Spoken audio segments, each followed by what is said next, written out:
കോഴിക്കോട് വിലങ്ങാട് ഉരുൾപൊട്ടൽ ദുരന്തബാധിതർ പ്രതിഷേധത്തിലേക്ക് ഈ മാസം 30-ന് വില്ലേജ് ഓഫീസിന് മുന്നിൽ ഉപരോധ സമരം നടത്തും. ദുരന്തബാധിതർക്ക് സഹായം ലഭിക്കാൻ വൈകുന്നതിനെതിരെയാണ് പ്രതിഷേധം.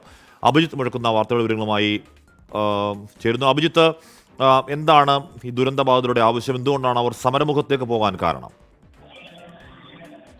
ഹാഷ്മി, ഉരുൾപൊട്ടലുണ്ടായി 4 മാസം പിന്നിടുകയാണ്. ഈ വേളയിലും അവർക്ക് കൃത്യമായ സഹായം സർക്കാരിൽ നിന്ന് ലഭിച്ചില്ല എന്നുള്ളത് തന്നെയാണ് അവരുടെ പരാതി. വയനാട്ടിൽ ഉരുൾപൊട്ടൽ ഉണ്ടാകുന്നതിന്റെ അതേ ദിവസം തന്നെയാണ് ഉരുൾപൊട്ടൽ വിലങ്ങാടിനെയും വലിയ രീതിയിൽ ബാധിച്ചത്.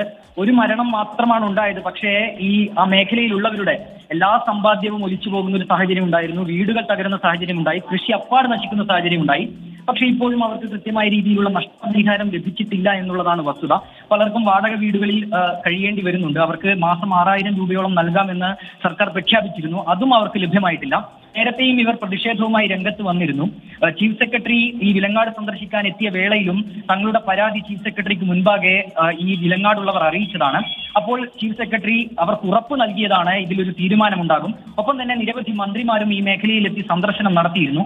എന്നിട്ടും ഒരു കാര്യം അല്ലെങ്കിൽ എന്നിട്ടും ഒരു പരിഹാരം ഉണ്ടാകാത്ത സാഹചര്യത്തിലാണ് ഇപ്പോൾ ഒരു പ്രതിഷേധത്തിലേക്ക് വിലങ്ങാടുകാർ കടക്കുന്നത്. ദുരന്തബാധിതർ വില്ലേജ് ഓഫീസ് ഉപരോധിച്ചുകൊണ്ടുള്ള ഒരു പ്രതിഷേധത്തിലേക്ക് ഈ മാസം 30-ന് കടക്കും.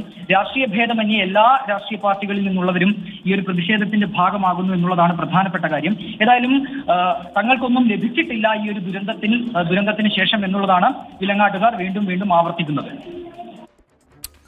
ഓക്കെ, വിലങ്ങാട് ഉരുൾപൊട്ടൽ വലിയ ഉരുൾപൊട്ടലായിരുന്നു. അതിൽ ഒരുപക്ഷെ വയനാട് ദുരന്തം പോലെ വലിയ മരണങ്ങളുണ്ടായില്ല. അതിന് കാരണം അവർ ഒഴിഞ്ഞു പോയതാണ്. അവർ കുറച്ചുകൂടി മുന്നറിയിപ്പ് നേരത്തെ കിട്ടുകയും ഒഴിയാനുള്ള സമയം കിട്ടുകയും ചെയ്തു എന്നുള്ളതാണ്.